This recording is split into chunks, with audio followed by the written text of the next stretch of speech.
Hi guys, shout out. Ayan, naglalakad tayo. Alabasin. Alay lakad. Outfit ko.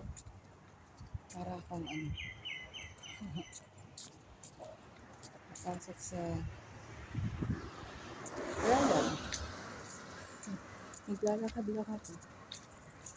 Anong bibilin ko sa mall? Bibili lang po ako ng tuyo.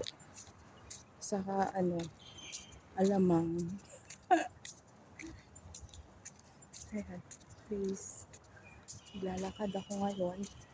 Kasi exercise ba? Layo na ng linakad ko guys. Shout out sa manonood. Hi to my vlog.